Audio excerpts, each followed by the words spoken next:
বাংলার রাজনীতির আঙিনায় যখন যুদ্ধের দামামা বেজে উঠেছে, ঠিক তখনই বিজেপির অন্দরে তৈরি হলো এক অভাবনীয় নাটকীয় পরিস্থিতি।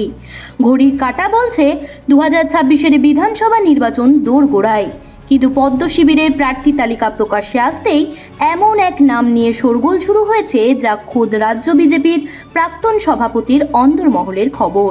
টিকিট না পেয়ে কি তবে এবার বিদ্রোহের সুর চড়ছে দলেরই অতি পরিচিত এক মুখকে ঘিরে? সল্টলেকের দলীয় দপ্তরে তার হঠাৎ উপস্থিতি কি কোনো বড়সড় ঝড়ের পূর্বাভাস দিচ্ছে? যাকে নিয়ে এত চর্চা তিনি আর কেউ নন, বিজেপির দাপুটে নেতা দিলীপ ঘোষের স্ত্রী রিঙ্কু মজুমদার। রাজারহাট নিউ টাউন কেন্দ্র থেকে লড়ার জন্য বুক ভরা আশা নিয়ে আবেদন জানিয়েছিলেন তিনি, এমনকি জমা দিয়েছিলেন নিজের বায়োডেটাও। কিন্তু দ্বিতীয় দফার প্রার্থী তালিকায় নিজের নাম খুঁজে না পেয়ে ক্ষোভে ফেটে পড়েছেন এই বিজেপি নেত্রী। প্রশ্ন উঠেছে, দীর্ঘদিনের একনিষ্ঠ কর্মী হওয়া সত্ত্বেও কেন ব্রাত্য রাখা হলো তাকে? এই অভিমান কি শুধুই ব্যক্তিগত, নাকি এর পেছনে লুকিয়ে আছে কোনো গভীর রাজনৈতিক মেরুকরণ? ক্ষোভের বশবর্তী হয়ে রিঙ্কু মজুমদার সরাসরি চ্যালেঞ্জ ছুড়ে দিয়েছেন দলীয় নেতৃত্বের দিকে।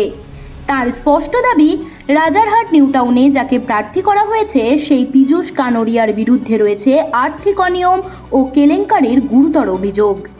শুধু এখানেই শেষ নয়, তিনি সপাটে মনে করিয়ে দিয়েছেন যে তিনি দিলীপ ঘোষের ছায়া সঙ্গিনী হওয়ার অনেক আগের থেকেই আরএসএস ও বিজেপির আদি সংগঠনের সঙ্গে যুক্ত। দুর্নীতির অভিযোগ তুলে দলের প্রার্থী বাছাই প্রক্রিয়ার স্বচ্ছতা নিয়ে প্রশ্ন তুলে তিনি এখন খবরের শিরোনামে।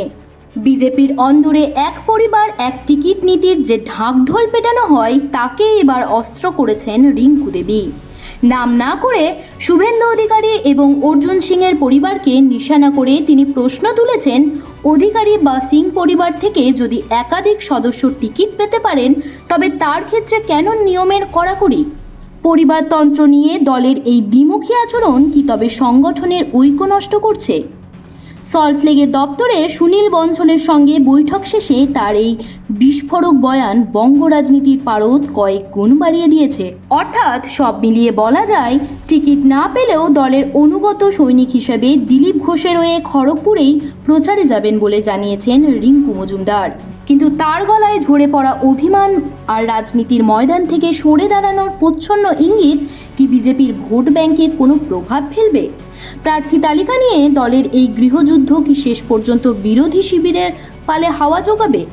দিলীপ জায়ার এই বিদ্রোহী মেজাজ 2026-এর নির্বাচনে পদ্ম শিবিরের জন্য আশীর্বাদ নাকি অভিশাপ হয়ে দাঁড়ায়, সেটা এখন দেখার বিষয়। জ্যোতি সরকারের report, headlines, Kolkata. Ma, there's this new Bengali matrimonial website, BABandhan.in. It's safe, verified, and just for us. Really? देर न करें, आज ही रजिस्टर करें।